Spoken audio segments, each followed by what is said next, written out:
is here today, and thank you for traveling to be a part of this hearing. And I want to also welcome our new members to the subcommittee. A few of them are here. I want to welcome Rudy Yakum from Indiana, who's a new member of Ways and Means and the subcommittee, and Aaron Beam from Florida as a new member here too. And welcome back our old members. And he's not new to Ways and Means, but new to the subcommittee, Randy Feenstra from Iowa. Randy, welcome to the Subcommittee on Work and Welfare. As the returning chairman of the subcommittee, we have a unique opportunity to build on our past bipartisan work and look forward to working with all of you. My district that I cover is the 16th Congressional District, which covers much of central and northwestern part of Illinois. The purpose of today's hearing is to learn how Congress can hold fraudsters, how we can identify fraudsters and other criminal organizations accountable by extending the statute of limitation for CARES Act-related unemployment insurance fraud, which will expire on March 27th of 2025 without congressional action. The Ways and Means Committee has conducted considerable oversight since the UI program's weaknesses were exposed during the COVID-19 pandemic. In February of 2023, the committee held a hearing with the government witnesses from the GAO and the Pandemic Response Accountability Committee, who testified to problems with outdated state systems and weak online security that made the program vulnerable to fraud. Subsequently, in May of 2023, the House passed the Protecting Taxpayers and Victims of Unemployment Fraud Act.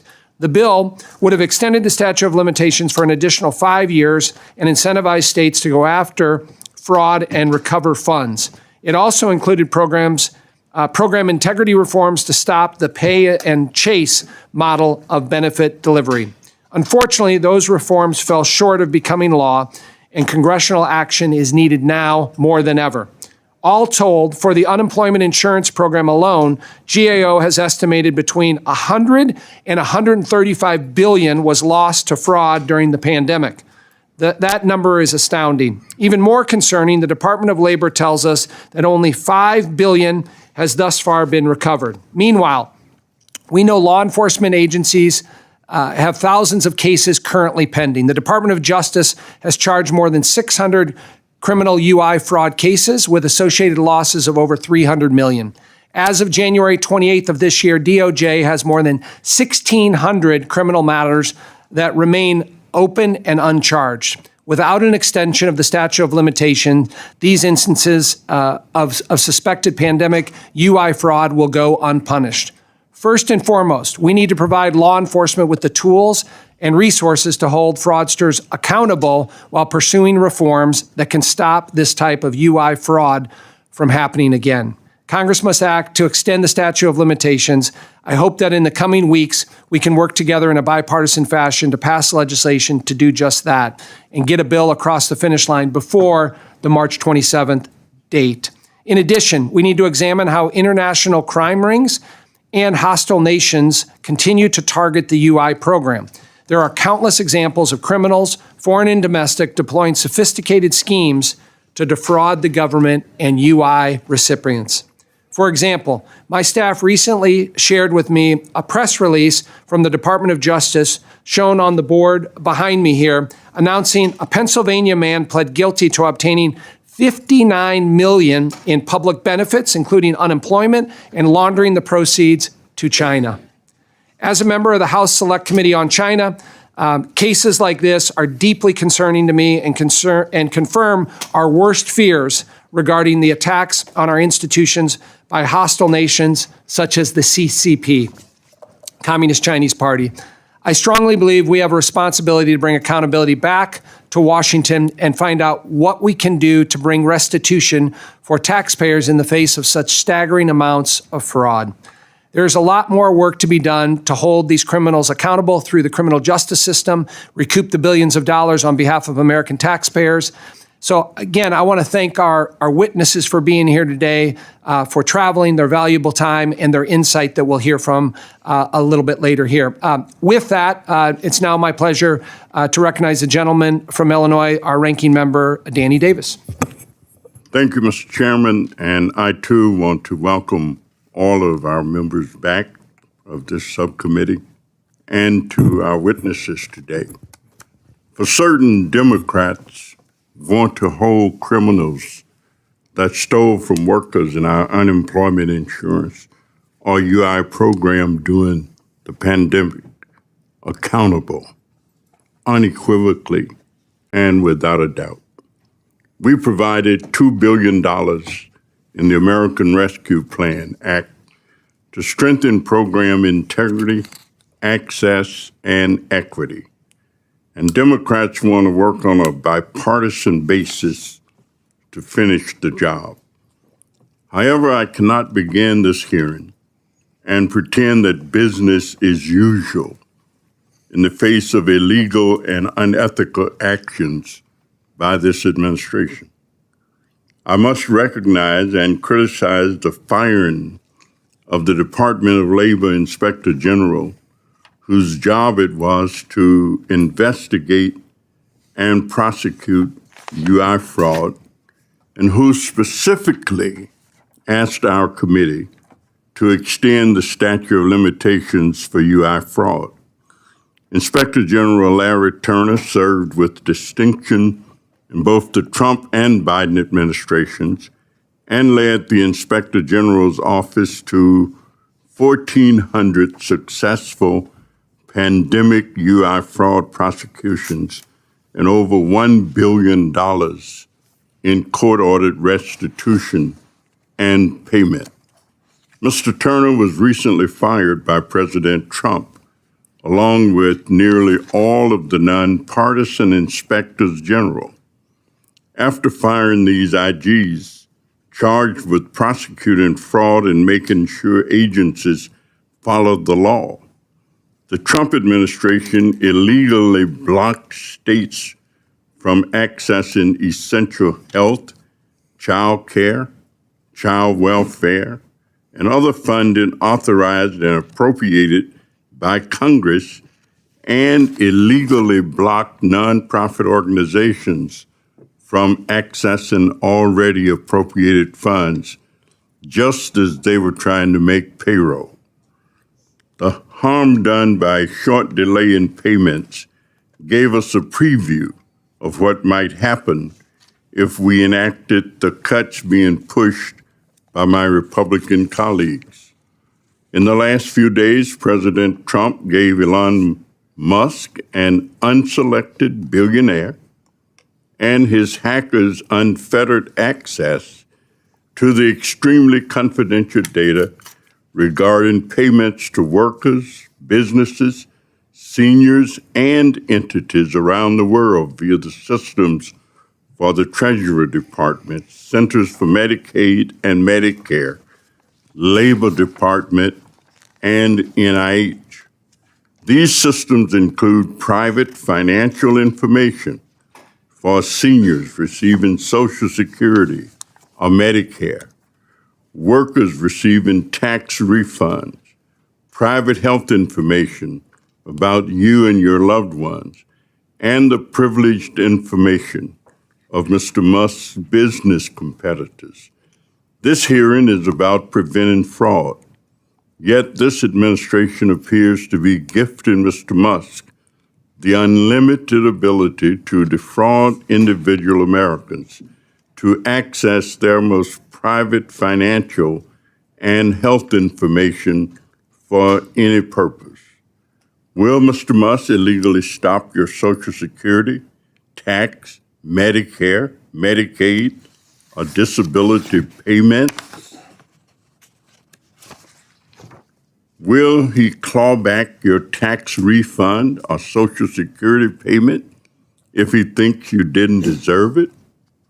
Will he use his unchecked power to sell your Social Security numbers or bank account information to the highest bidder, or delay government contract payments or grants to his competitors or people he dislikes? As much as my colleagues and I want to finish the job of prosecuting pandemic fraud and ensure that the unemployment system is ready for the next recession, I cannot ignore the silence of my Republican colleagues in this offensive fraud against the American public. And the sad reality is that the next recession might be very soon, given the president's determination to start trade wars with our closest allies that will skyrocket prices on nearly everything Americans buy. I look forward to hearing from Shelby, Meyenburg, and getting good advice from the workers on the front lines of making sure that state UI programs pay the right workers the right amount at the right time. Yet, I am also extremely concerned that any new inspector generals in this current lawless environment would not appropriately target true criminal rings and instead focus on the workers unemployed during the pandemic who received overpayments due to no fault of their own. The very first step, Mr. Chairman, is for our committee to work together to protect the privacy and prevent the defrauding of the American people. I thank you very much. I yield back the balance of my time. Thank you, Mr. Davis, for your opening statement. We'll now turn to our witnesses here today, and I will introduce them here in a second. Again, thank you for being here today and look forward to your testimony and our questions and answers from the committee members. I will introduce from my left to right. Our first witness is Haywood Talcove, who is the Chief Executive Officer of LexisNexis Special Services Incorporated in McLean, Virginia. Next, we'll hear from Ms. Anna Hugh, who is the Director of the Missouri Department of Labor and Industrial Relations in Jefferson City, Missouri. Thirdly, we'll hear from Jeffrey Ficke, who is the CEO and founder of Russell Allen Partners in Cincinnati, Ohio. And lastly, we'll hear from Shelby Meyenburg, who is an unemployment insurance worker with the Washington Federation of State Employees. Welcome to you all. We'll begin with you, Mr. Talcove. You're recognized for 5 minutes to deliver your opening statement. Chairman Smith, Chairman LaHood, Ranking Member Davis, and distinguished members of the committee, thank you for the opportunity to speak on fraud and government assistance programs. During the pandemic, we witnessed a health crisis and then a massive wave of fraud that shockingly continues today. Domestic and transnational criminals likely stole $1 trillion across all assistance programs meant to help needy Americans. The money was used to traffic drugs, traffic children, and threaten our democracy. COVID-19 was neither the first nor will it be the last disaster to test this nation. Just this past year, we witnessed storms destroying whole communities in North Carolina and wildfires that burnt across Southern California. And once again, we are seeing the criminals attack at scale. Fraud is a financial problem, fraud is a national security problem, and fraud is a human problem. I'd like to suggest 3 proven solutions that can significantly reduce this transfer of assets to criminal organizations. Number 1, apply identity verification on the front end. Number 2, end self-certification. And number 3, continuously authenticate beneficiaries. For too long, the government has treated identity verification as an afterthought. For years, we have seen the catastrophic result. Criminals from across the globe flooding state and federal systems, stealing trillions meant for Americans. We must finally understand that pay and chase does not work. In fact, of the $250 billion stolen from taxpayers from the unemployment insurance program during the pandemic, less than $5 billion has been recovered thus far. Criminals do this because the pandemic taught them that government programs are the mark. They never run out of money, and you likely won't be arrested. If we fail to act, we are complicit in funding fraudsters, organized criminals, nation states, and even terrorists who use these programs as their personal checking accounts. At the beginning of the pandemic, I spoke with the state UI director who assured me her program had no fraud. 3 short weeks later, they had more benefit claims than residents over the age of 18. Criminals move faster than government systems. But fraud does not stop at the door. It's just not external actors gaming the system. Insiders, Corrupt employees and contractors steal from the programs, taking advantage of their access to systems and passwords, bilking the very people they're supposed to be serving. Today, the threat is growing exponentially. AI-powered fraud networks generate fake identities that pass dated NIST verification standards from 2017. Bots file thousands of applications in seconds.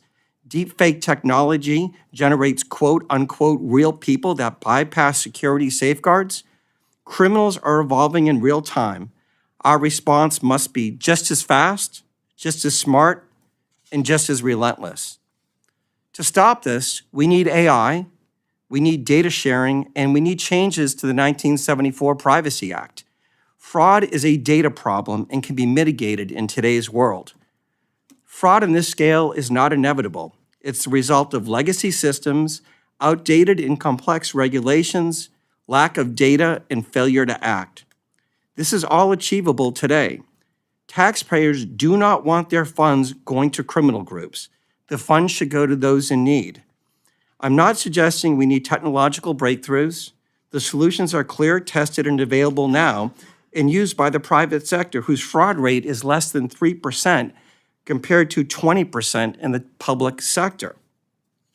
If we do the following, number one, verify identities, number two, eliminate self-certification, and number three, continuously authenticate beneficiaries, then we can restore integrity to our assistance programs, ensure taxpayer dollars reach those who truly need them, and prevent criminals from exploiting the American people.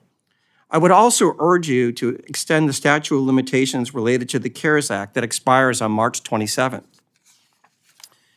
We are failing the single mother who relies on food assistance, the unemployed worker who genuinely needs support, and families. We are also failing the taxpayer by allowing around $1 trillion annually to be lost to fraud and improper payments. Thank you, Chairman Smith, Chairman LaHood, Ranking Member Davis, and members of the committee for the opportunity to testify today. Thank you, Mr. Talcove. We'll now turn to Ms. Hugh. You are now recognized for 5 minutes. Chairman LaHood, Ranking Member Davis, and distinguished committee members, my name is Anna Hugh, and I'm the Director of the Missouri Department of Labor and Industrial Relations, and have served in that position since 2017. I thank you and Chairman Smith for the invitation to come today and testify before you all. Our Division of Employment Security administers our state's unemployment insurance, or UI, program, and was responsible for administering pandemic unemployment programs. I'm proud that Missouri is consistently among the nation's leaders in preventing improper UI payments, providing benefits to the rightful recipients, and, along with state agency partners, providing high-quality reemployment services to assist unemployed Missourians. But first, let me explain the basics of regular unemployment insurance. Imagine you're purchasing car insurance. You pay premiums. In turn, the insurance company covers potential losses like car accidents. The more accidents you have, the higher your premiums. Conversely, a clean driving record could lead to lower premiums. The UI program operates similarly. Employers pay taxes, and those funds provide temporary partial income support to eligible workers who lose their jobs through no fault of their own. This system encourages employers to maintain a stable workforce, minimize layoffs, and reduce the number of claims filed against their accounts. Just as your car insurance premiums will increase with accidents, an employer's UI tax rate increases with frequent valid claims. This built-in incentive motivates employers to actively participate in the claims process and creates a greater likelihood that only legitimate claims are paid out. Additionally, individuals filing for unemployment insurance not only have to meet eligibility requirements for the initial claim, but also every week they make a request for benefits.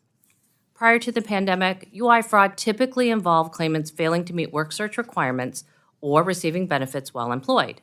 That was essentially what traditional improper payments were. However, the pandemic dramatically shifted the landscape.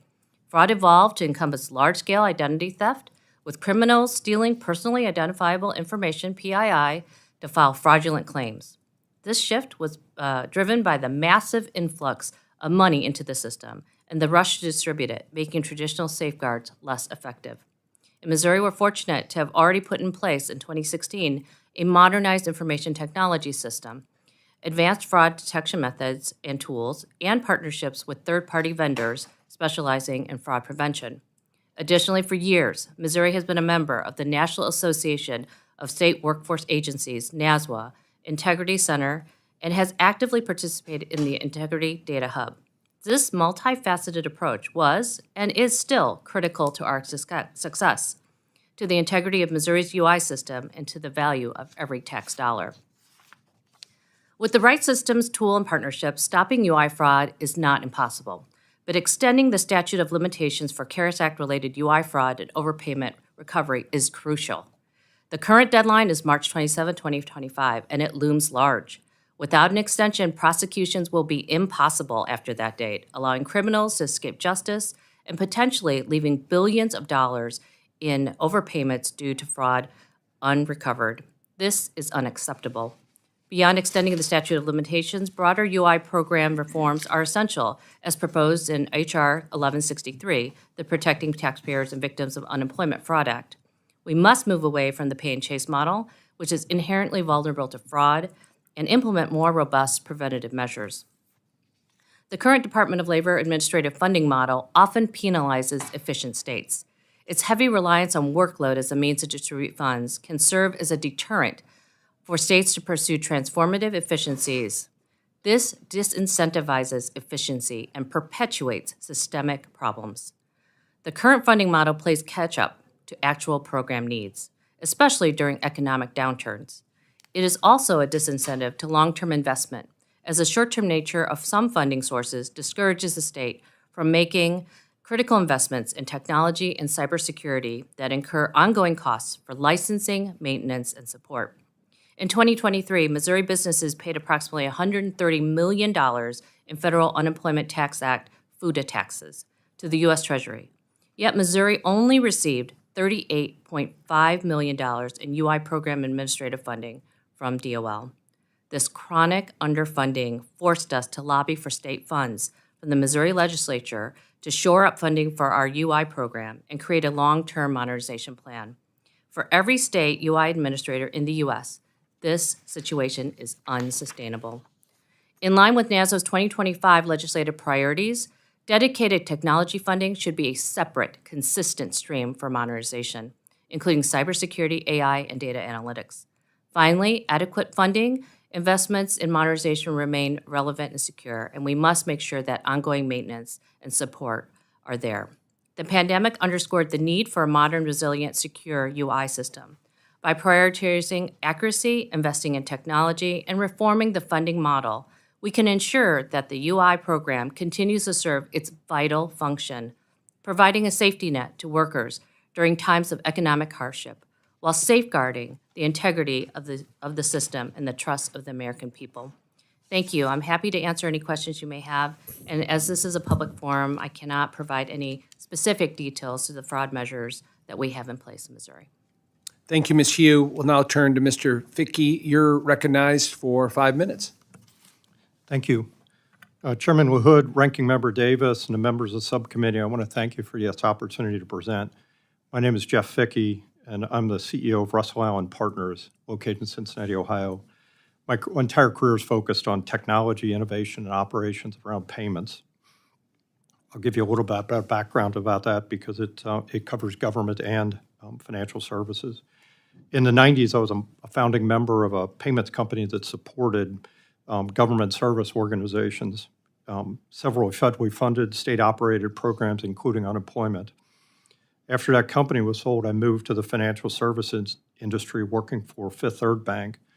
I led central operations, which transferred approximately $14 trillion a year in funds using ACH, wire, card, and check. After that, I moved on to run Fifth Third's commercial payments line of business for the last 6 years of my career in banking. Before I present about the opportunities I see exist between these agencies and financial services, I want to discuss my role in the pandemic and the unemployment. At that time, early phase of the pandemic unemployment assistance program was being deployed to those not eligible for traditional unemployment. Ohio was experiencing cybercrime attacks that resulted in Ohio reporting about $1.8 billion in fraudulent overpayments. $1.4 billion was for PUA, and about $400 million were about traditional unemployment. I do understand that today the COVID era pandemic unemployment support is due to expire. I would encourage that to be extended. I want to start by explaining my involvement in Ohio. It started in 2021.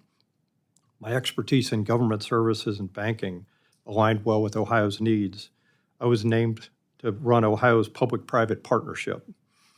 The volume of claims were skyrocketing, the unadjudicated claims and backlog was growing out of control, and citizens' inquiries to the agency were overwhelming. Governor DeWine made the decision to engage the private sector.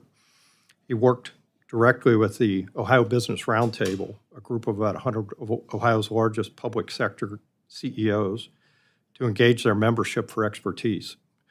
The Ohio Business Roundtable is run by former U.S. Congressman Pat Tiberi.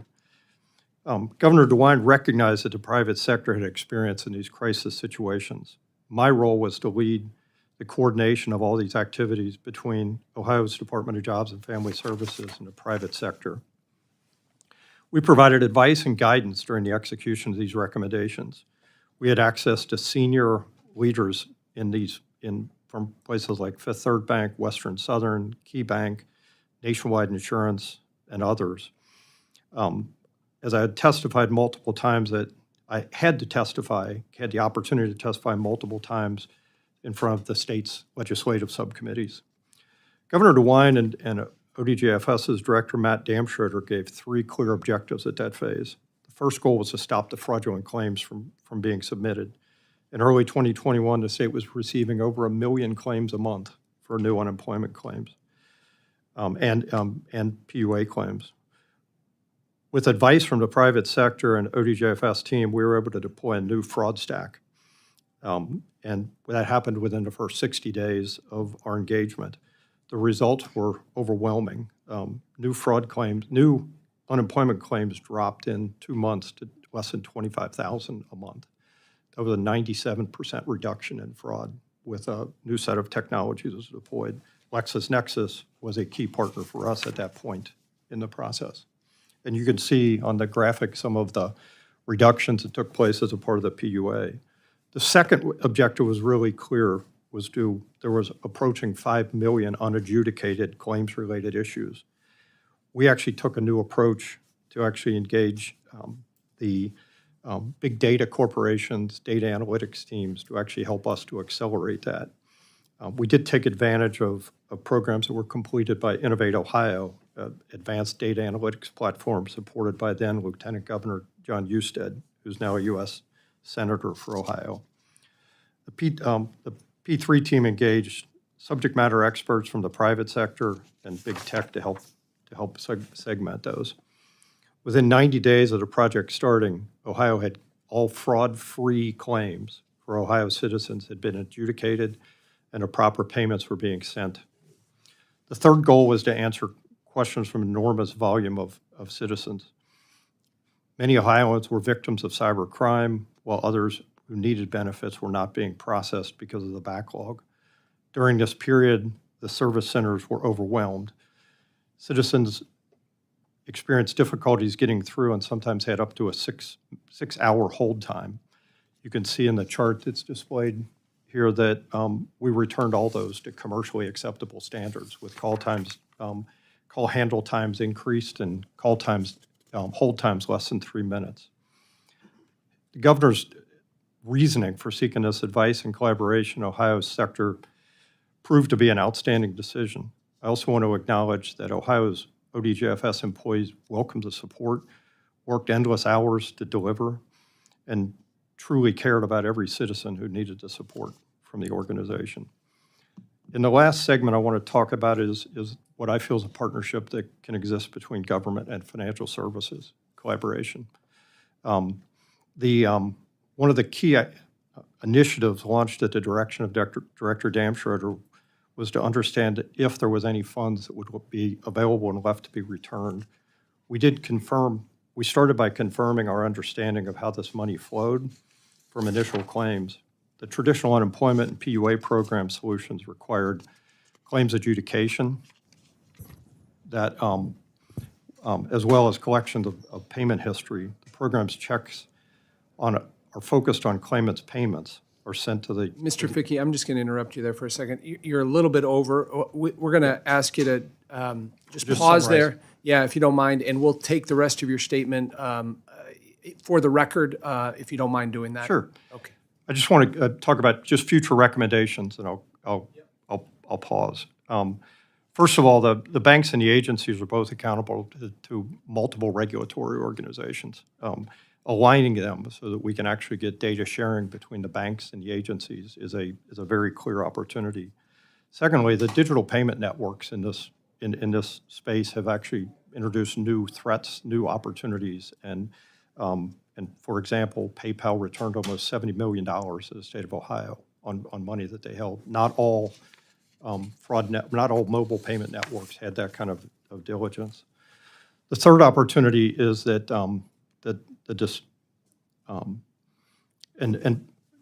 fourth, the banks also are at a point where they can follow a sheetment law, which would actually allow the funds to be held for a period of time and then returned into unclaimed funds. I don't understand how that's going to actually play out in the long run, and issues that still need to be determined. I understand the statute of limitations. I do encourage it to be passed along with House Bill 1163. We've spoken at multiple NASWA and UWC conferences on it. Look forward to answering your questions. Thank you again. Thank you very much. Lastly, we'll recognize Mr. Meyenburg. You're recognized for your opening statement. Okay. Good afternoon, Chairman LaHood, Ranking Member Davis, and members of the subcommittee. My name is Shelby Meyenburg. I'm an employment service worker in the state of Washington. In this role, I also help UI claimants file their benefits. I'm a proud member of AFSCME Council 28 and the Washington Federation of State Employees Local 443. I help Washingtonians file for unemployment insurance and safeguard the UI system against fraud. My job is to get the right benefits to the right people on time. In 2020, the pandemic hit Washington state quickly. Our state unemployment rate rose from 5.1% in March to over 15% in April, immediately placing a lot of stress on our system. Unlike other states, Washington hired non-permanent staff instead of outsourcing UI work during the pandemic. I was one of those non-permanent staff. At this time, non-permanent staff had received less than half of the normal training for the UI program. It was a chaotic and challenging time where UI claimants were desperate and the caseloads were enormous. In the spring of 22, I was laid off from my non-permanent position and had to file for unemployment benefits myself. It was a humbling experience to go from processing UI claims to applying for UI. After being laid off, I applied for a permanent position under the state's merit-based personnel system and was hired in July of 22. My evolution from non-permanent to permanent staffer showed me the value of being a highly skilled employment service worker who understands the complexities of the UI program. UI workers are the first line of defense protecting hard-earned benefits from fraud. We safeguard the system with identity checks, reviewing and securely transmitting personally identifiable information. We help jobless workers make sense of the sometimes confusing language in the UI program. As an example, we let them know when they should file for an appeal. We resolve complex claims, which takes training, a deep knowledge of the program, persistence, and dedication to our mission. This is important work that highly skilled and well-trained UI workers do every day for American workers. UI workers hired under a merit-based personnel system as required under federal law ensures that the services provided to job seekers and employers across the country are unbiased and high quality. UI workers cannot have any other interest at play other than serving the jobless worker and maintaining the integrity of the UI program. There are ways to prepare for future surges in unemployment without undermining merit staffing. One solution is for states to cross-train existing merit staff for other programs to process UI claims. I'm a cross-trained employment service worker, what we call a UI ambassador. If a state experiences a surge of unemployment claims, these cross-trained merit staff state employees would receive a brief refresher training and be able to hit the ground running in order to help workers and keep our system and communities moving forward. As you work together on UI reform, I urge that you talk to UI workers directly as they are the subject matter experts. We want to protect the UI system and make sure that it works well enough for everyone and protect the system from fraud.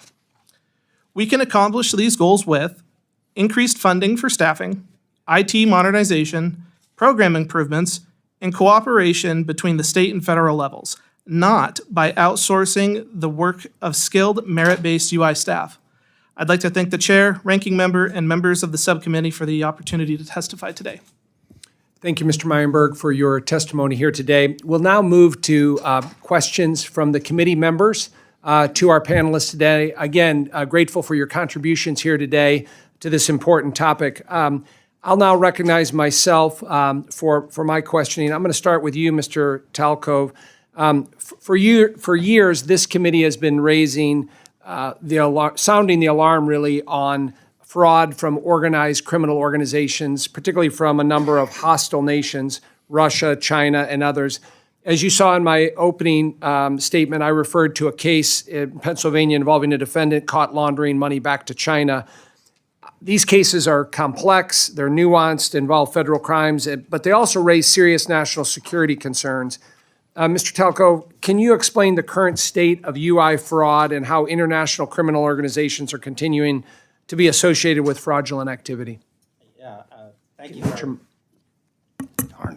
Thank you very much for the question. And it's interesting in that I was just out in California, in LA this week, and the fires are going there. And you are now seeing the same groups that stole at scale in California, $32.6 billion from the unemployment insurance program. They're now stealing from the disaster unemployment insurance, the disaster SNAP program. So what these criminal groups do, in particular China, Russia, Nigeria, Romania, is they use stolen information.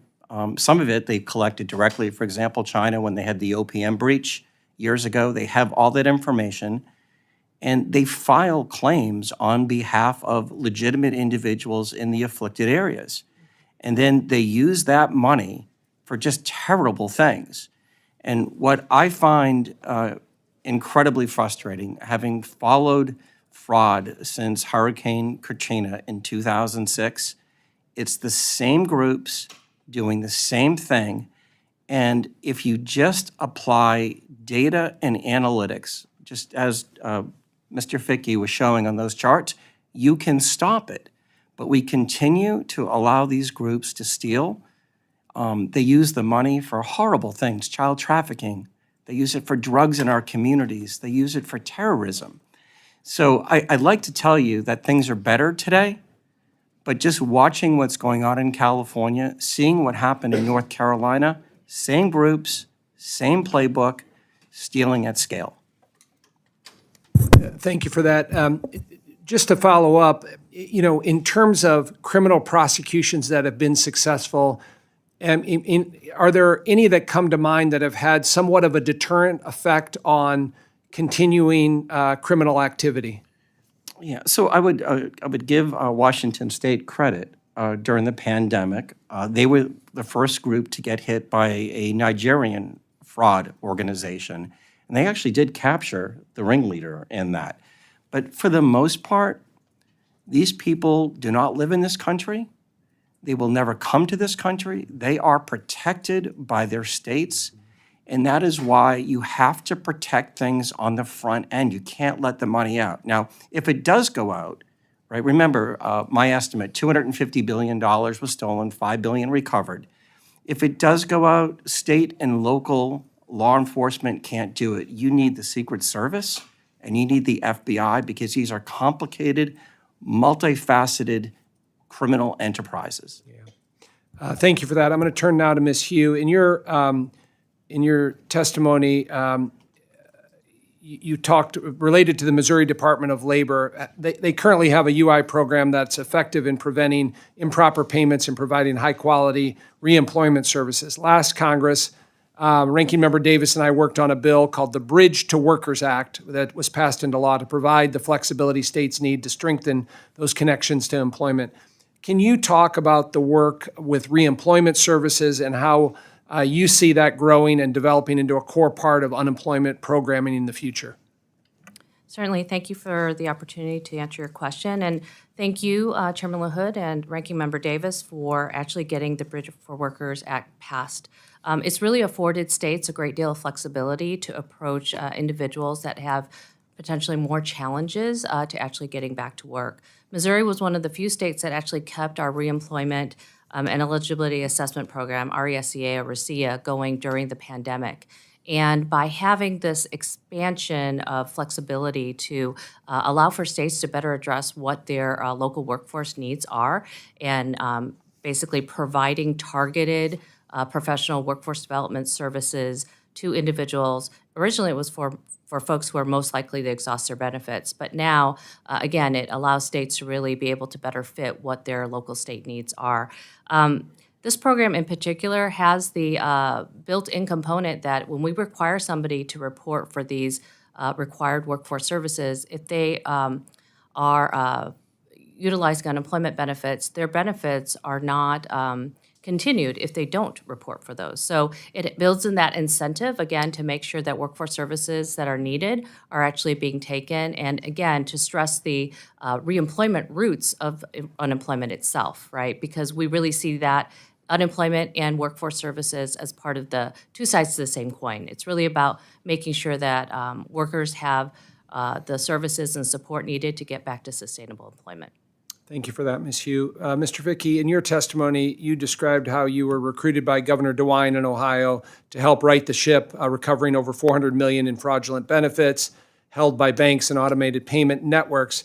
I'm particularly interested in that success story because according to a report issued by the Illinois Auditor General, my home state, we lost approximately $5 billion and only $189 million has been recovered.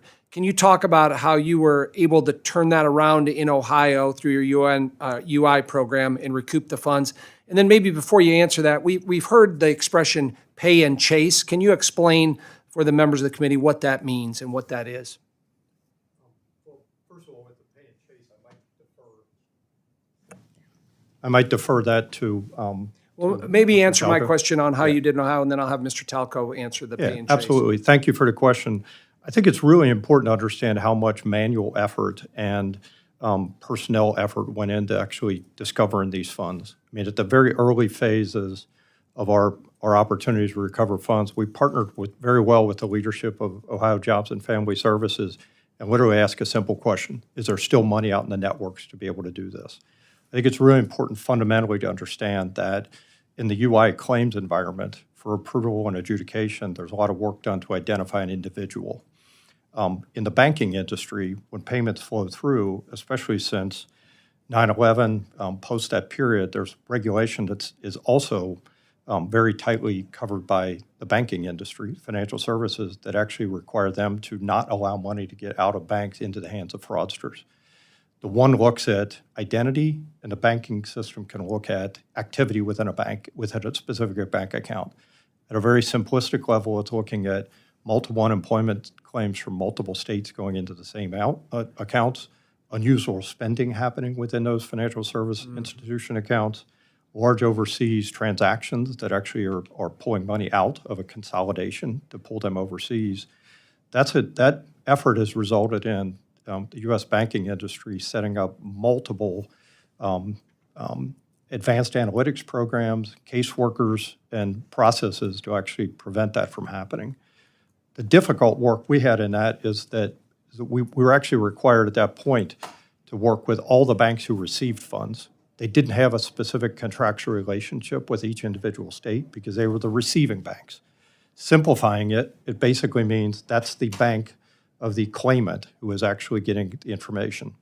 And in our case, that required us to go beyond the individual head of ACH or operations leaders and get to the newly established or recently established groups within the banks that actually allowed those fraud measures to be kept in place. We were able to find the money. We were able to confirm it. We actually coordinated activities to compare data between potential fraudulent claims at the state with fraudulent account activity, identify what was remaining. What ended up happening in that case is that We actually then had to have legal agreements, sometimes referred as hold harmless agreements, limitations of liability, that actually had to be executed post this whole process happening. Many banks cooperated. I would give credit to ODJFS because Director Damschroeder made it a clear initiative that he wanted those funds back.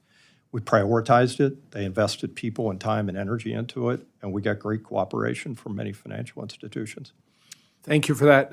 Maybe quickly, Mr. Talcove, you've used the expression pay and chase. Tell members of our audience and the committee members what that means. I believe it's a false paradigm that says that you can't have speed and security. And I would just reference that most of you have probably used Amazon. You placed an order, it gets there quickly, and everything works out really well for you. In government, sometimes what they do is they rather just pay it really quickly and then try to get the money back later. And as you noted in your opening statement, only $5 billion of the $250 billion has been returned. The second point I want to make on that, I would encourage each of you to try to go and look on your state's UI page and try to fill out an unemployment insurance form. Sometimes the overpayments or underpayments are related to the complexities of the forms. And it really does create a whole set of backlogs for those that are administering the programs. Those forms are complicated. Thank you for that. I'll now recognize the ranking member, Mr. Davis, for his questions. Thank you, Mr. Chairman, and thanks to all of our witnesses. Mr. Meyenburg, let me ask you, given that Elon Musk and hackers with no security training or policy expertise now have unlimited access to confidential financial and health data for workers and businesses, I wanted to talk a little bit about how we're supposed to safeguard data.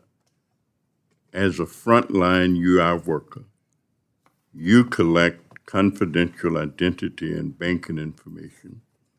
What kind of training do you have to keep that data safe and private? So during initial UI worker training, there's a heavy emphasis on how to properly conduct identity information verification.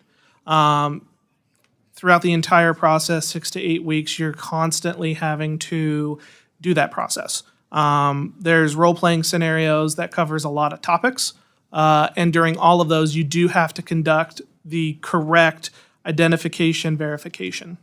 There's several reasons why a UI claimant's identity would be flagged for further review.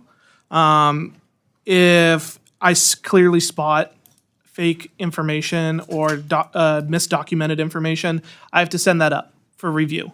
If a claimant's personal information does not match what's on the state's driver's license system, that one's also flagged for review by the fraud team. We work together to safeguard the UI benefits from fraud, and we also ensure that we're using our training and experience to help claimants who have challenges accessing benefits because they're not tech savvy. This is why the role of a UI ambassador who can see through those challenges to help a worker in need is so critical. Why is this information safer when we limit access to public employees like yourself? It's safer because we have no ulterior motive. We are there to help the people of Washington State. In my case, we don't have to worry about those expectations of a quota system or anything like that. We meet the people where they're at, and we help them where they're at.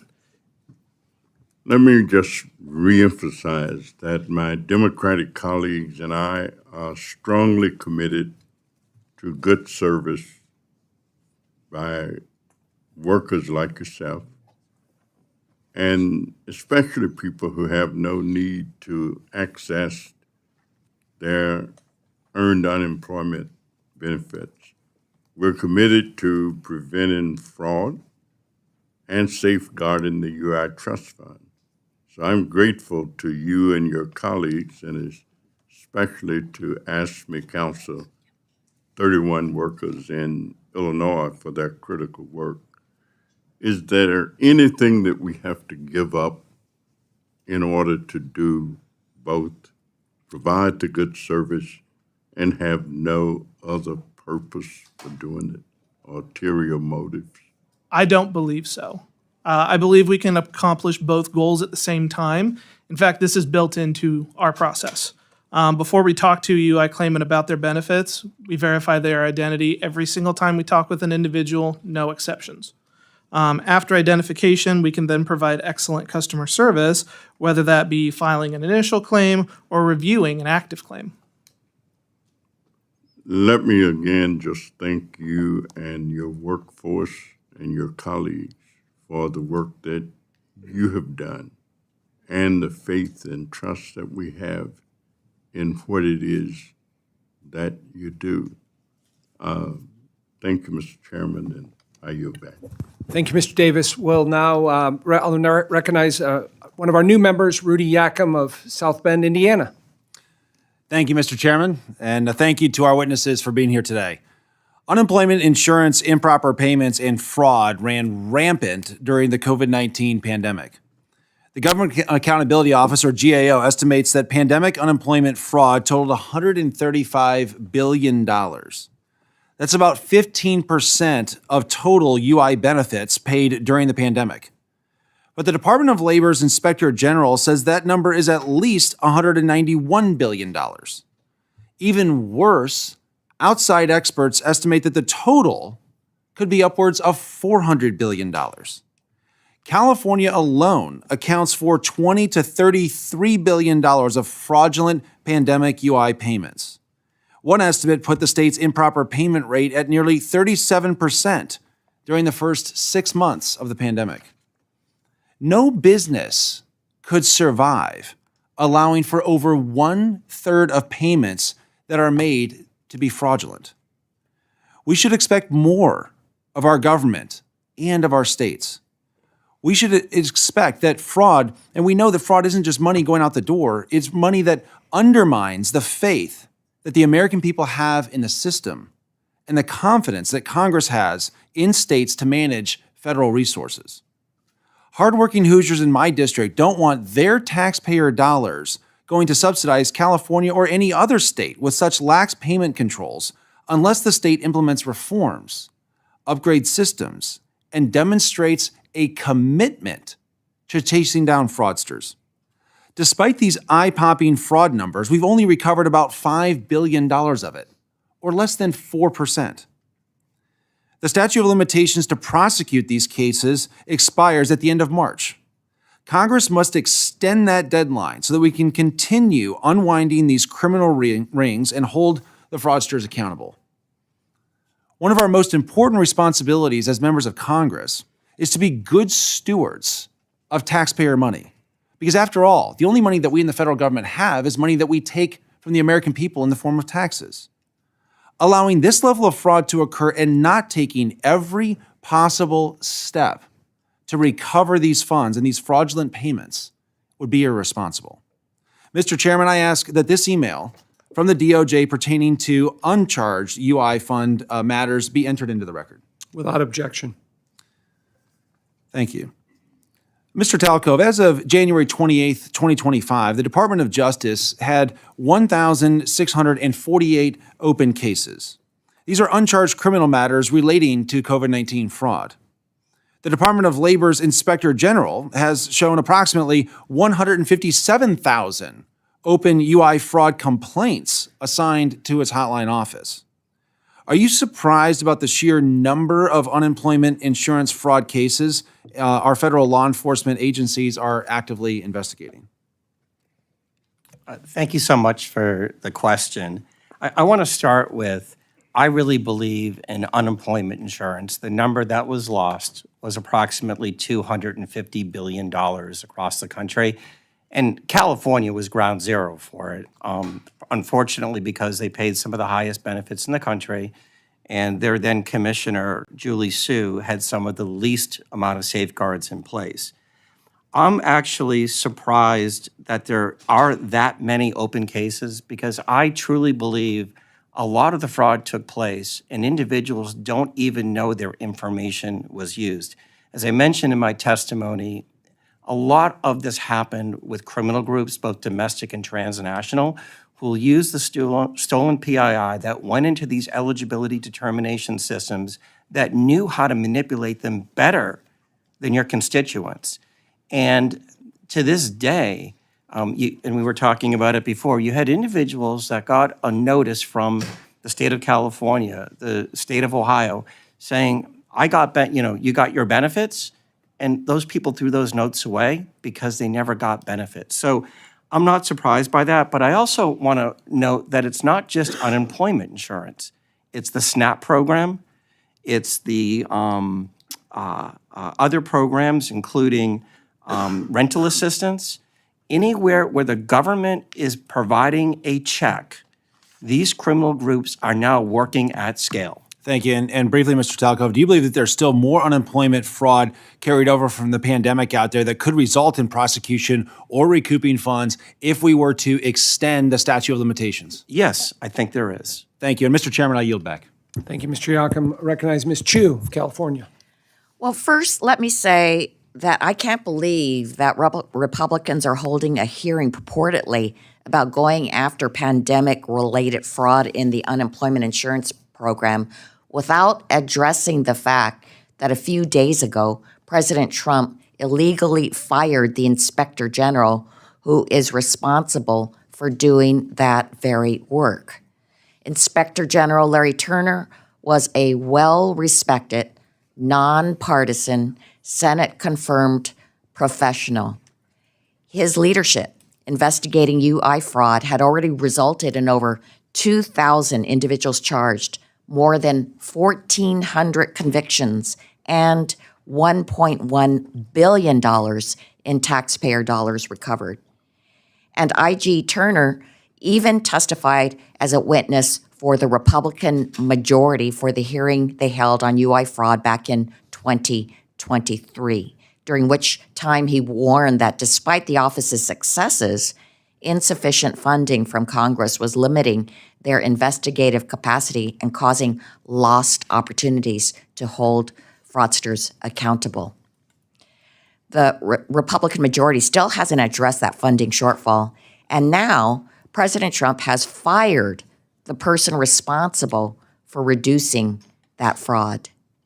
If Republicans want to better combat and prosecute UI fraud, we need to push back against President Trump's illegal firing of our nation's top UI fraud investigator and get Mr. Turner and other independent, nonpartisan inspector generals across government whom the president illegally removed back on the job. And then if we have the fraud, who is going to do the work of actually deterring it? Well, it would be our federal employees. And yet, the Trump administration's undermining of the federal workforce goes far beyond inspector generals. It's part of a systematic attempt to politicize the civil service and make services worse for everyday Americans who rely on safety net programs like unemployment insurance. Those attacks on our civil service include mass emails to almost all federal employees asking them to resign and then threatening layoffs if not enough employees comply with this.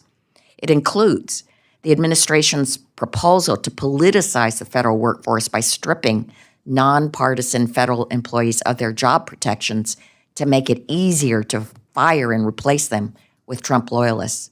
And it includes putting tens of thousands of employees on administrative leave without cause. We have career civil servants for a reason. They are professionals with expertise who are essential to the successful operation of federal programs and benefits for the American people. And that includes the staff responsible for investigating UI fraud. In fact, Inspector General Turner led a team of over 300 federal employees, including criminal investigators, auditors, attorneys, and other subject matter experts dedicated to combating waste and fraud in all of the Department of Labor's programs, including UI. The Trump administration's actions put us at risk of losing this expertise, and it's jeopardizing our ability to continue successfully going after this fraud. I'm also concerned that the Trump administration's threats to fire federal employees will lead to further outsourcing of core government responsibilities. We saw during the pandemic what happened when states outsourced their UI work to untrained contractors, and that in some cases actually caused waste and fraud in the program by giving employers incorrect information resulting in overpayments or by exposing workers' sensitive information to fraud rings. Now, Mr. Meyenburg, you testified about the risks of outsourcing during the pandemic. Can you expand on that and why investing in an experienced and robust government workforce leads to better outcomes than outsourcing to contractors? Yes, I believe it comes down to two different things. It's training and the mission. With dedicated staff that have dedicated time for implementing robust training programs, this offers the ability to highlight those safeguards and make sure that they're utilized in a proper way. And could you have more waste and fraud happening with the contractors? Potentially. I would say potentially. Yes. Thank you. I yield back. Thank you. Pursuant to committee practice, we'll now move to 2-to-1 questioning. I'll recognize a new member of the subcommittee on Ways and Means, Max Miller of Ohio. Thank you, Chairman. Chairman LaHood and Ranking Member Davis, and excuse my voice. Thank you for the opportunity to hold this important hearing. We must make every effort to equip and empower Americans to re-enter the workforce and unlock the full potential of our nation's economy. To achieve that, it's imperative that we safeguard the integrity of our employment safety net. Since coming to Congress, I've been a strong proponent of building our nation's future workforce by providing individuals with opportunities to acquire qualifying work skills and keep the United States at the forefront of innovation and productivity. Like many, I am very concerned, as you have heard from a lot of our colleagues on this side of the aisle, to learn the unprecedented fraud that occurred during the pandemic, which the GAO has estimated, which we've heard a lot today, anywhere between $100 billion to $135 billion and possibly more. Just in Northeast Ohio alone, where I'm from, the United States Attorney for the Northern District of the state sentenced perpetrators who stole millions of dollars from the program intended to assist the unemployed, which was all over our area. This commitment to prosecute and to hold criminals responsible demonstrates that we must continue to be vigilant of those who try to scam federal relief programs and waste our tax dollars, including providing federal investigators with the continued authority to prosecute those stealing from American workers. It is my understanding that 2,000 individuals have been prosecuted with $47 billion, say it again, $47 billion in potential fraud to date. But there are at least 157,000 open cases and much more to be done that are unaccounted for at this moment in time to date. Fortunately, efforts such as those undertaken by my home state of Ohio and others will help their respective states' unemployment system to stop unemployment insurance fraud before it starts and get resources to eligible workers in a timely and accurate fashion. And I believe that's what everyone would like, regardless of political affiliation. Mr. Ficke, as you testified, the state of Ohio is experiencing a high volume of fraudulent claims. In fact, the unadjudicated claims backlog was growing exponentially, and as you know, Ohio's governor made a decision to engage the private sector for support, including the Ohio Business Roundtable's members' expertise that you had mentioned earlier, with a goal to stop fraudulent claims, reduce the backlog, and re-engineer the customer experience. I understand the project's results exceeded expectations. How can such public and private partnerships be effective in reducing fraud, safeguarding valuable public resources, and allowing funds to be targeted to those who are truly in need? Thank you for the question. In Ohio's case, I think that some of the key factors involved is collaboration across agencies, across the state and federal resources, especially when it comes to, as an example, the prosecution of those cases. If you look at the amount of work that Ohio Department of Jobs and Family Services did, they focused a lot on advanced analytics, taking advantage of big data technology programs to really segment off the claims that actually were fraud-free so that we could actually get to the point of real citizens in need were getting paid. And the other thing I think that the state did an excellent job at is that the claims that were submitted that were actually had significant amount of fraud indicators on them were all processed, and they were all ultimately looked at and and freed. In the long run, I think the other thing that was really important was taking all that advanced analytics and data and actually providing it to the law enforcement sides to actually enable the actual prosecution with good data and with things that are going with it. I think it's very important, and it's a core part of my testimony, is the collaboration between the financial services industry and the unemployment agencies. There is lots of really important analytics work that's been done in both of those worlds that actually required and can provide a collaborative effort to go between those. The work that NASL has done around the Integrity Center, I think, is very important. And Lieutenant Governor Eusted's focus on advanced analytics for the state of Ohio clearly put Ohio in a very good position coming into this, at a time when, in Ohio's case, they had to stand up a brand-new system for the pandemic unemployment assistance programs that went with it. So collaboration, advanced analytics, and really working with some of the key private sector organizations to enable that, I think, is critical. Thank you. Thank you, Mr. Ficke, and I just want to thank you again for all the work you do in my home state, in our home state. It is very much needed, and just thank you again from an Ohioan to another Ohioan. Mr. Chairman, I yield back. Thank you, Mr. Mueller. Now recognize Mr. Beam of Northern Florida. Welcome. Thank you very much, Mr. Chairman. Good afternoon to you, and good afternoon, Work and Welfare Committee family. I'm one of the new guys. It's an honor to be here. I was sent to Congress. I believe one of the reasons that Northeast Florida sent me to Congress was I want to go after spending. I think we have an out-of-control government that just spends far more money than it has.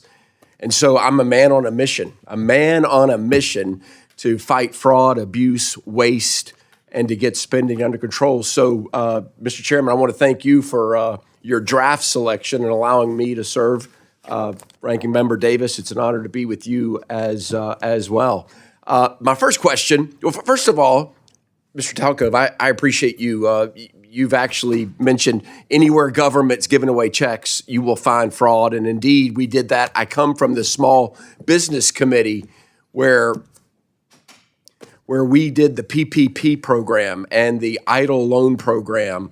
And we have reports that 23%, over 1 in 5 loans that we made back then are pure fraud. Not somebody making a mistake on an application, not somebody checking the wrong box, but fraudsters that had the sole intent of stealing our money.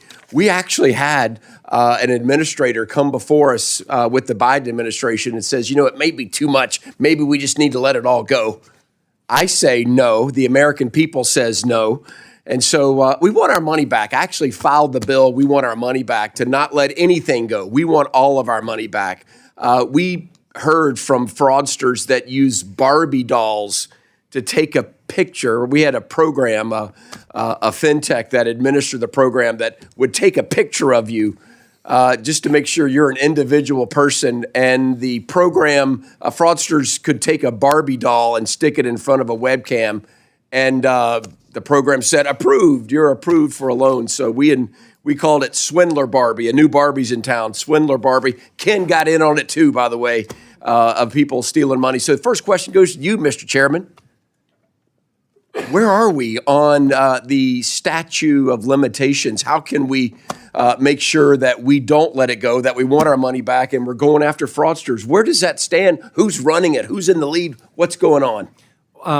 Well, thanks for the question, Congressman Beam. So as was alluded to by the witnesses and a number of us today, we're coming up on the March 26th date where the statute of limitations will expire. So we have legislation that's been introduced that will be marked up to extend that statute of limitations so we can go after the fraudsters and get to the criminal elements of this and make sure that we get that money recouped for taxpayers. Amen. Amen. We're on schedule. We're on flight. It's a very tricky thing. So you and Mr. Davis last year did a program that's called the Reemployment Services and Eligibility Assessment, the RESEA, which really was to help prevent fraud and designate support to those who need it. Does anybody know about that?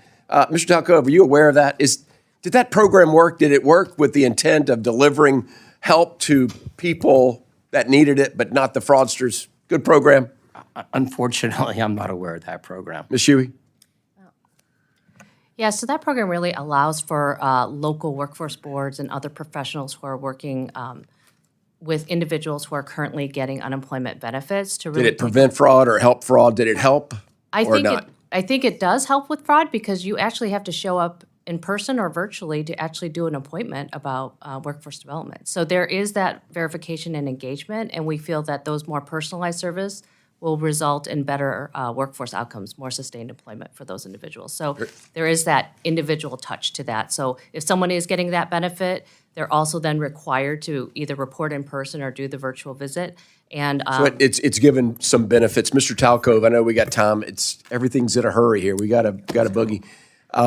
What do we need to do? I helped launch a Doge. I think some of us up here are part of the Doge caucus to say we've got enough with the stealing of our money, enough with the fraud, waste, and abuse. I think American taxpayers are celebrating some of the early wins that we've discovered, fraud and abuse. Where should we start? Where should this committee start to say enough with the waste, fraud, and abuse? It's three things. It's front-end identity verification, it's no more self-reported information, and it's managing the back end of beneficiaries. Three small hurdles. It doesn't sound like it's that hard. Shouldn't be that? Is it my? The private sector does it every day. Their fraud rate is 3%. The public sector is 20%. Thank you. Thank you very much. Witnesses, thank you so much, Mr. Chairman. I yield back. Thank you. Now recognize Ms. Moore of Wisconsin. Thank you so much, Mr. Chairman, and I want to thank our ranking member and all of our witnesses for being here today. I did have a conflict in my schedule, so I was unable to be here an hour ago, but I did have an opportunity to review your testimony, and I appreciate your appearance here today. I want to welcome particularly Mr. Talcove to the Ways and Means Committee. Are you a member? Is he a member of the Ways and Means Committee now? I think I'm a witness. I'm talking about my new colleague here. Mr. Bean. Hey there. Hi. Welcome to the Ways and Means Committee. Well, your enthusiasm, of course, is very welcome. And I'm learning now about the Doge caucus and your efforts to reduce waste, feud, and abuse and fraud. I guess what I'm concerned about, Mr. Talcove, is if we are indeed going to combat fraud and waste, how does firing the Inspector General of the Department of Labor contributing to this? I mean, this is a person who successfully prosecuted 1,400 cases, and of course, everybody on the committee would like to see fraud reduced. So how can we expect to do that without an Inspector General on board? If you go back to, and hopefully you read my opening statement, I think the biggest challenge we have is we don't want to pay and chase. What we want to do is we want to prevent this at the front end. Okay. We want to use.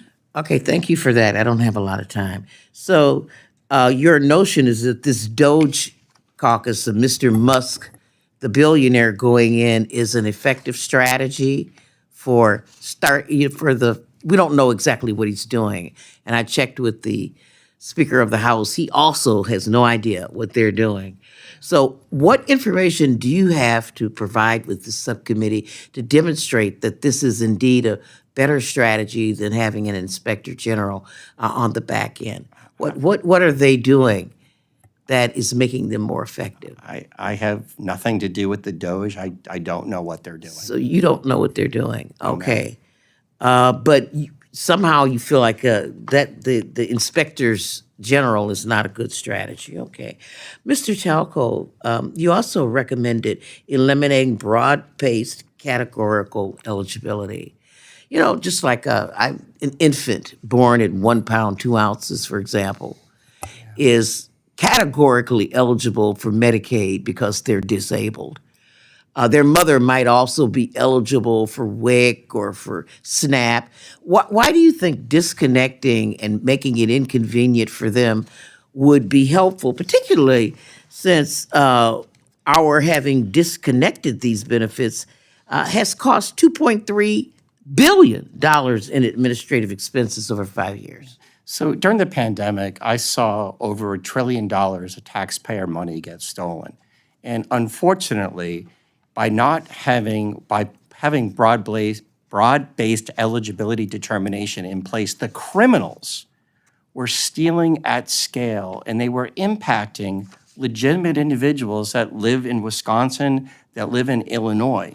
It created a huge opportunity for them to exploit the system. So you just punish the eligible people, like the 99% who are eligible, having them run all over the place. You got your 1 pound, 2 ounce baby, and you got to go to 5 offices to get your benefit so that you can get, okay, I get it. Mr. Meyenburg, we're talking about accountability a lot. Can you explain to me how an unelected, unaccountable billionaire who's accessed this personal information with, I guess, microwave security clearances for his team, how is, and sticking thumb drives in this sensitive information, how is this appropriate? I honestly have no idea. I'm not even allowed to stick a thumb drive into my own computer to copy any data over, so I don't know why they would have access to that. Mr. Chairman, my time is winding down, but I do appreciate your hearing from me. Mr. Ranking Member, I thank you for your leadership as well. And I thank the witnesses, and I yield back. Thank you, Ms. Moore. We now recognize Nathaniel Moran, a new member of the Ways and Means Committee, new member of the Subcommittee from East Texas. You're welcome.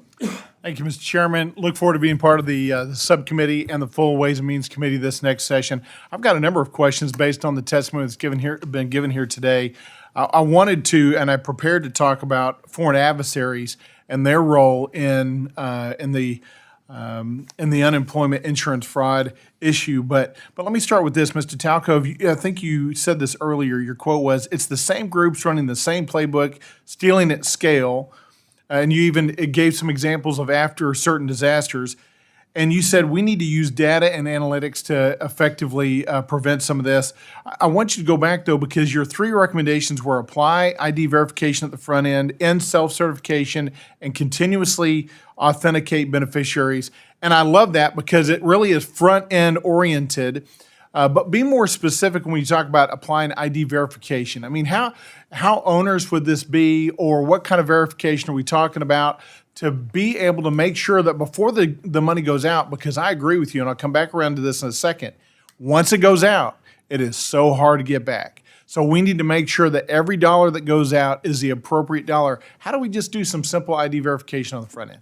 It happens every single day. Every single one of you goes through that identity verification process when you go to your bank, when you use Amazon, when you go online to do e-commerce. And the great thing about the technology today is you don't even know it's happening, right? Think about it. You're at the gas station, you put your credit card in, and all of a sudden you get a text on your phone, and it says, "Congressman, are you really in Washington, D.C.?"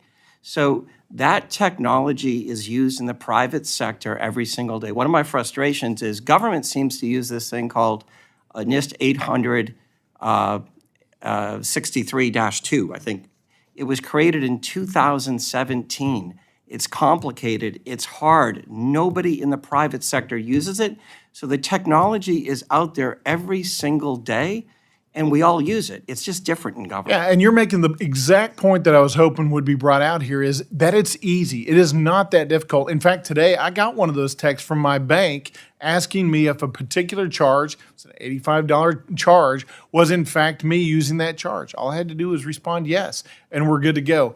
So I think there is an easier way, a more effective way for us to stop the fraud on the front end, and certainly it's going to benefit us on the back end because we've got a number of those cases that are out there that we need to prosecute, but I'm a little bit concerned, I'll just tell you, about the return on investment, the cost-benefit analysis of doing that. What are the size of the claims? And I'll give this to all 3 of the witnesses, Ms. Hugh, Mr. Ficke, and Mr. Talcove. What's the average size of the claim that we're dealing with once we extend this statute of limitations, if we're able to do that? And what's the cost for actually moving forward to prosecute those claims? All All right. So what I would say is I wouldn't look at the average size of the claims. I would look at the criminal groups. Some of the groups, the China group, APT 41, Scattered Canary, you're talking literally hundreds of millions of dollars, but you need sophisticated law enforcement at the federal level. Agencies like the Secret Service who have been outstanding in this area. So it is worth it, but you have to get to these large fraud rings primarily located overseas. Yeah, I've got a financial crimes investigation center for the state of Texas located in my hometown of Tyler, and they chase after these groups that do this. And it's the same groups moving about, but using the same technologies and the same methodology. Ms. Hugh, you were talking about the stealing of personal identification information on the front end, which gives them the gateway to steal and to create fraud. How are they doing that? How are they obtaining the personal identification information of American citizens? They just buy it off the dark web. I mean, with all these different data breaches that had happened, it's really kind of open season on the dark web and purchasing legitimate, personally identifiable information. And therefore, you can, at least in Missouri, you can get in perhaps and file a claim, but we do have flags within the application that then clue us into there's something not quite right? And the partnerships both between government agencies and private sector, whether it's a vendor like Mr. Talcove's or association like Mr. Ficke's, it's really important that all the partnerships across the board work together and understand what may be some limitations, but also challenges and opportunities. I think the biggest thing for us to realize, though, is that it's not a one-and-done situation. Like this, if you don't accept that update on your operating system, it's a paperweight, an expensive paperweight, right? So we have to adopt that mentality when it comes to protecting taxpayer dollars that are invested, whether it's a UI trust fund or any other beneficiary fund. We want to make sure the eligible people are getting the benefits. Yeah, I agree. And Mr. Chairman, I see my time is over. I didn't even get to my foreign adversary questions. I'm part of the China Select Committee. I'll tell you, it's really concerning to me that China is at the forefront of this, of stealing our personal information and then being part of obtaining these dollars from American taxpayers, using it against us. It's a national security issue, in my opinion. Mr. Chairman, I yield back. Thank you, Mr. Moran. I recognize Mr. Evans of Pennsylvania. Thank you, Mr. Chairman and Ranking Member Davis. Today I want to discuss improving our unemployment insurance for the betterment. Unemployment insurance is a critical benefit for American workers. During the pandemic, unemployment insurance was a lifeline for Pennsylvanians in getting fast emergency assistance. I support increasing the funding for the state unemployment operations so that the workers can get more resources they need help. I specifically want to discuss the important work that merit-based staff do in the U.S. system. The best way that we can fight and prevent unemployment insurance fraud is through hiring well-trained merit-based staff. We know that certain states during the pandemic hired untrained contractors in staff roles, which only led directly to do more fraud and errors in the system. It is interesting that the Musk administration is trying to do the same thing right now inside certain federal agencies, replacing employees with their own unconscionable outside contractors. Right now, the last thing we need is someone unqualified scooping our constituents' private data, including our unemployment system. Mr. Mayor, I'd like to ask you a question. In your testimony, you highlighted the importance of merit-based staffing in the UI system as opposed to states doing outsourcing workers to untrained contractors. Yes, I believe that merit staff UI workers are key and ideal for helping prevent fraud because there is no third-party system. It is, state workers performing the work of the state and making sure that it stays within the state. It's not a third party by any means. Can you speak more about experience on the merit-based systems and the advantage it has in preventing fraud? Yes. When you say are a trainer, training folks that are unfamiliar with the system, after years of experience, you understand the complexities within the system and how to get from A to B to C in a timelier fashion. This allows you to conduct the training at a faster level, but still maintain that high level of training that's required in order to do the position. Can you please explain the level of job training that state worker agencies employees go through to provide the highly qualified service in the UI system and how this training differs from non-merit staffing training? I will say during the pandemic, I received a minimal amount of training. It was enough to allow me to process claims. Now, with regular merit-based staff, they receive at a minimum of 6 to 8 weeks of training, so that way they're sufficient when they hit the floor and talk with claimants on the phones. I want to thank the chairman and thank the ranking member for the lead us here.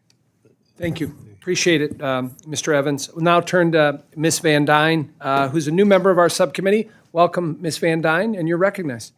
Thank you very much, Mr. Chairman. It's egregious and actually disheartening that in the wake of a global pandemic that disrupted the lives of millions, we all saw it, that forced thousands of small businesses to close their doors and robbed millions of Americans of their loved ones, bad actors and international criminal gangs would seek to take advantage of good faith efforts to help those negatively impacted by a once-in-a-lifetime tragedy.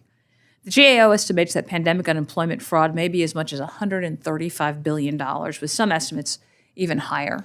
And I think it's vital that Congress act so that prosecutors have the opportunity to track down and to hold these criminals accountable. But this committee also has a responsibility to ensure proper oversight and administration of the UI program as a whole. Mr. Talcove, government officials, state employees, and contractors routinely participate in insider UI fraud. And states either ignore the problem or they try to infer that embezzlement is not an issue with state employees. This problem is often overlooked by government officials, as in Delaware, for example, where the Public Integrity Commission refused to investigate a Delaware Department of Labor employee who was embezzling money directly from the state's unemployment trust fund. Can you please speak about your experience regarding insider UI fraud, and is it being taken seriously by government officials? Yeah, I would say of the $250 billion that was stolen from unemployment insurance, I would say approximately 10% or $25 billion was insiders. Wow. And what the insiders were doing was they were, in some cases, selling their access to some of these same criminal groups that you mentioned from China, Russia, Nigeria, and Romania.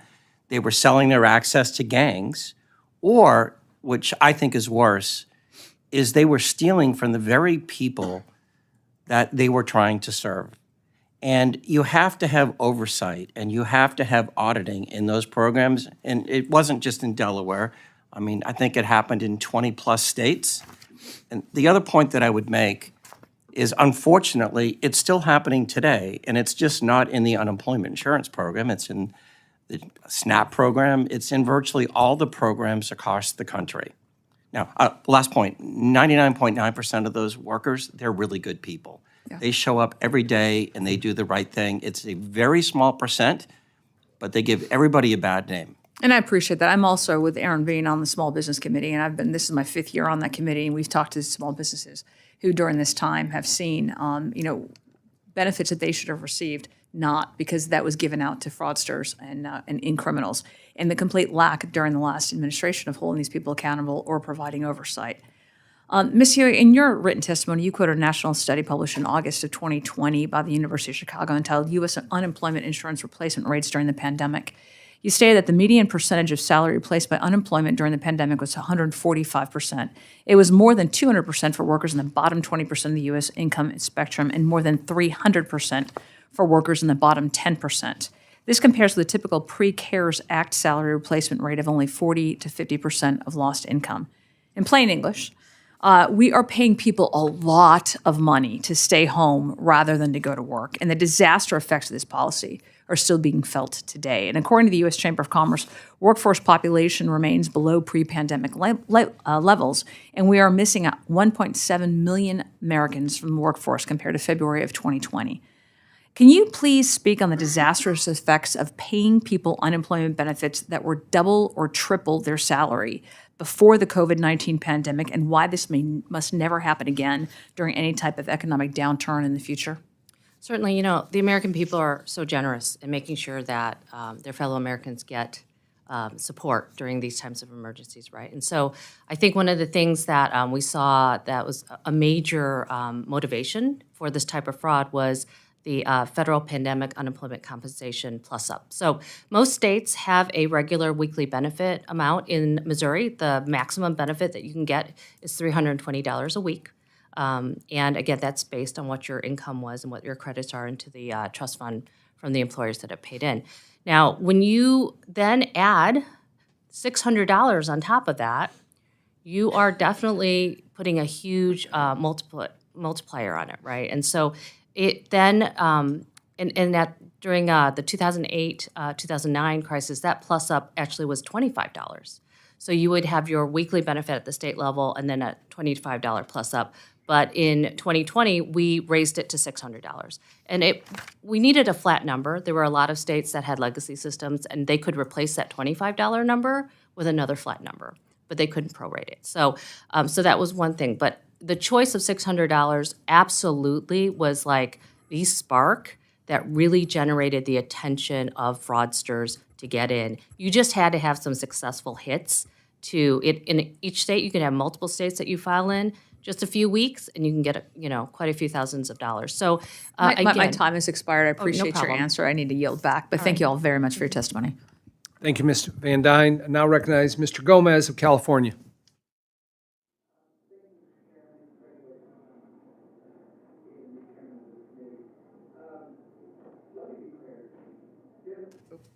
Let me be clear. Democrats and Republicans both say that there's no place for fraud. Democrats, it's because it undermines people's faith that government is actually doing the job that they're supposed to do. And I think that's a big deal. And also, I appreciate the gentleman from Florida mentioning that there was fraud in a Republican-run state, and it's not just the Democratic states that had the problem. And also, one of the biggest ways that fraud happens is through weak security measures that leave people's personal information vulnerable. Mr. Meyenburg, what kind of training do state worker agency employees receive to ensure that they are protecting personal information? Yes, it's at least 6 to 8 weeks worth of training with a heavy emphasis on protecting identity information and all personally identifiable information. Social security numbers, birthdays. Yes. Accounts, anything that can say this person is associated with this, this information is associated with that individual. Absolutely. Yeah, and that's, I want a bureaucrat to be just a pain in the ass. I want them to you don't have the proper information, rejected it. Oh, you want to access this information? You need this form, you need this clearance, you need this kind of training. You don't? Too bad, you can't have it. And but something that's going on now at the federal level is when it comes to Secretary Bessent and President Trump. I don't think Secretary President or President Trump made sure Elon Musk got that kind of training, or any training that for that matter, before all of our personal data was turned over to him. How can, I want my friends on the other side of the aisle to see this as a big, big issue. Because if there's nothing there being a check, this is becoming the largest fraud and scam of our government when it comes to personal information in our history. This is at a time when people are struggling with skyrocketing rent, when grocery prices are through the roof, and when child care costs are out of control. What are Donald Trump and Secretary Bessent doing? They give Elon Musk, an unelected, unconfirmed, untrained, special, quote-unquote, special government employee, and the rest of his tech bros access to every American's sensitive and personal financial information. They have access to our bank accounts, to your bank accounts. If you file taxes, You electronically, you paid your taxes, you received payments.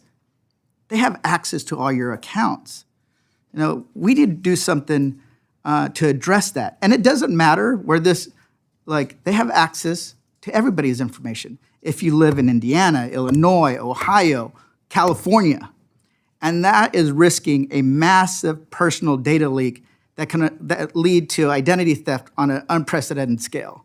I had my identity stolen, so I know how painful it is to have to prove who you are and to get your money back, and to make sure that you're not going into debt.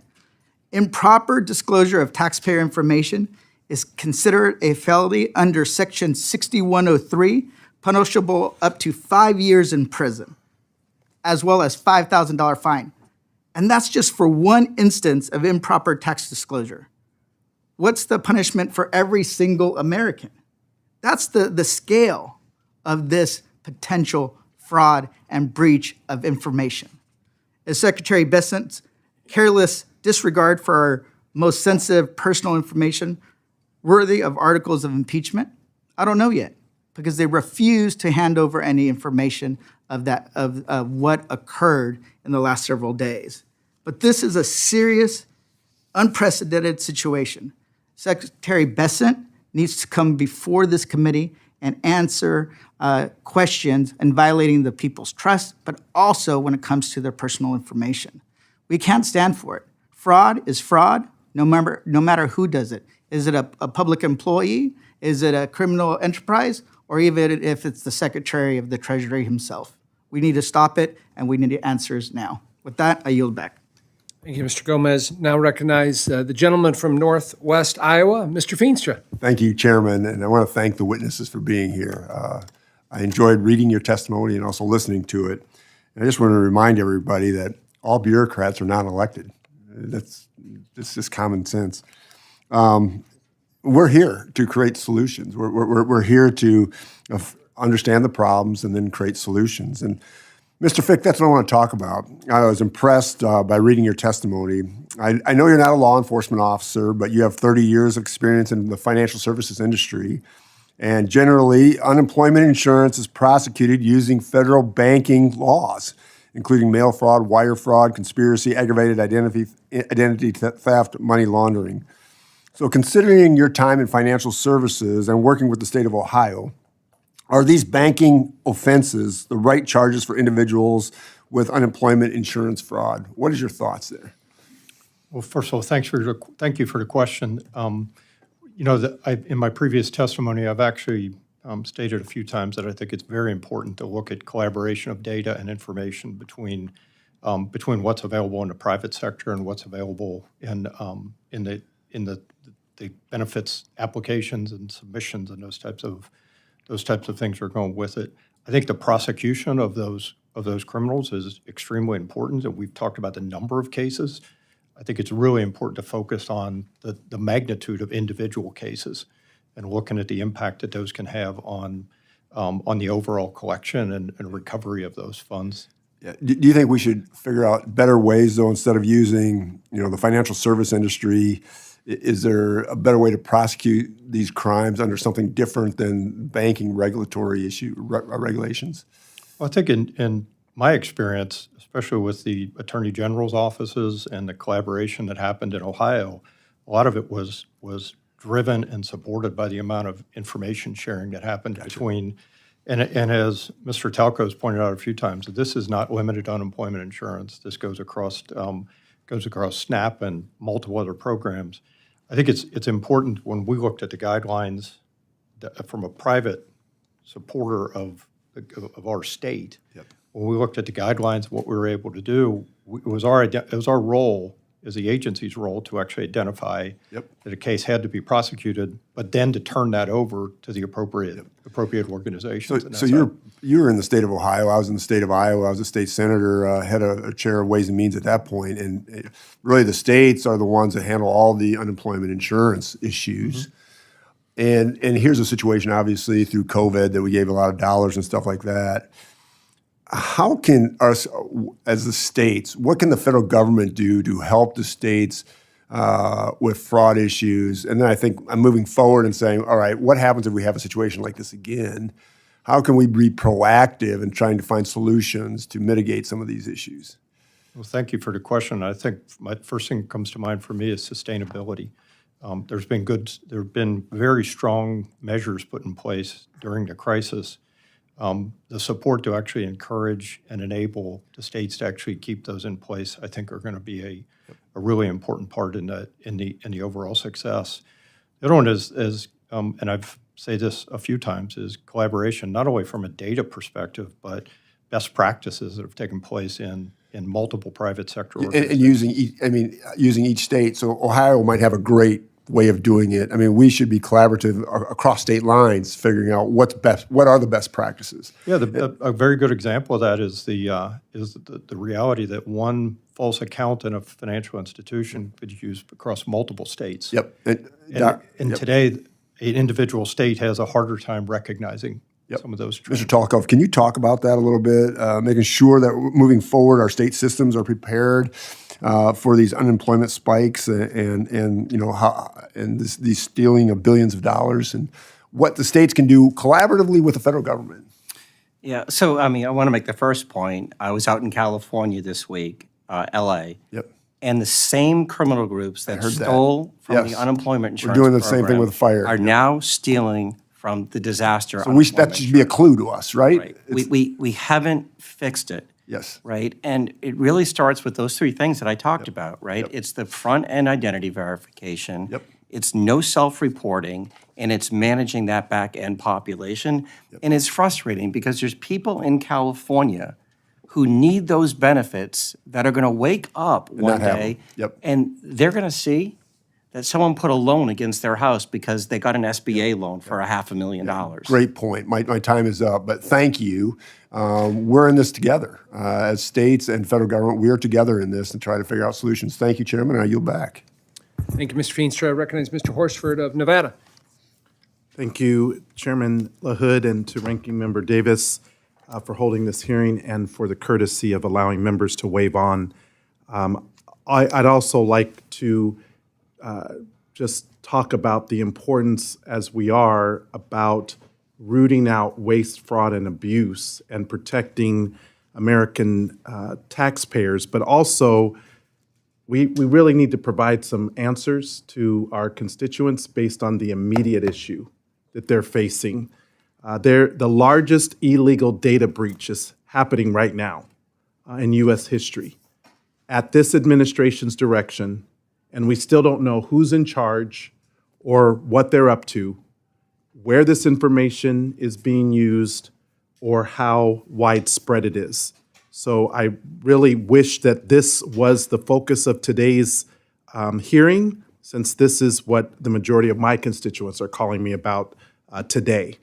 I'd also like to talk about what we're doing to prevent Elon Musk and the hackers who are involved with potentially slowing down people's tax refunds, their federal payments, and their hard-earned benefits. That is what people want to know. Less than a year ago, Chairman Smith introduced legislation meant to increase the maximum penalty for the unauthorized disclosure of returns and return information.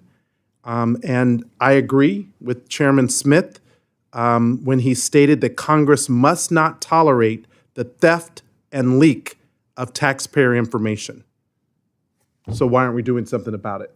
Since we have the largest illegal data breach in U.S. history taking place right now under this administration's watch. Now, turning back to the issue of this hearing, I actually introduced back in August of 2022 the GUARD Act, the Guaranteeing Unemployment Assistance and Reducing Deception Act. My bill enables aggressive action to recover pandemic unemployment benefits that were paid to criminal cartels by supporting prosecution of ringleaders and helping victims of fraud. The bill would also seek to provide workers who were victims of identity theft with help to quickly resolve any remaining issues. My district has no shortage of identity theft cases. That's why I'm concerned with this illegal data breach that's happening right now. But between 2020 and 2023, we saw a 63% increase in the metro Las Vegas area alone of identity theft cases. I know this issue because my constituents know this issue. So I was pleased to see that we would be addressing a recommendation by the Department of Labor Inspector General to extend the statute of limitations for pandemic unemployment insurance fraud. Unfortunately, last week, President Trump fired that AG, the one who made the recommendation that we're all discussing in this hearing, the one who makes this hearing relevant. So now the IG is gone. The majority is holding this hearing anyway with 2 contractors, but not one single public employee who investigates and prosecutes fraud. My constituents want to know what we're doing about these issues, Mr. Chairman. So I suggest that as a committee, we focus on those priorities and to make sure that they're being addressed. If I could go to the witness, the minority witness, to understand, would providing measures like the Guaranteeing Unemployment Assistance and Reducing Deception Act, the GARD Act, help address protecting the victims of fraud from identity theft? I don't know all of the details that go in with the GARD Act, but I do think that there's always more we can do to protect not only ourselves, our loved ones, our neighbors, our families, all of that. So I do believe there's more that we can do. Absolutely. Do you agree that having an inspector general who oversees protecting taxpayers is an important function? Absolutely. And that person being fired is preventing that protection being in place at this time? Absolutely. So, Mr. Chairman, why aren't we addressing that today? I yield back. Thank you, Mr. Horsford, for your questions. That concludes our questions from committee members here today. Let me just again acknowledge your statements today, your testimony today, answering our questions. We appreciate your expertise, your experiences, your suggestions. Very, very helpful here today. And to lay the context for what we need to do between now and March 27th, which is to extend the statute of limitations on this for taxpayers and for this particular program. And so I look forward to working collaboratively, look forward to working in a bipartisan way with my colleagues to get that done on behalf of the taxpayers of the United States. So with that, I'll advise members that they have 2 weeks to submit written questions to be answered later in writing. Those questions and your answers will be made part of the formal record. With that, the committee stands adjourned. Thank you.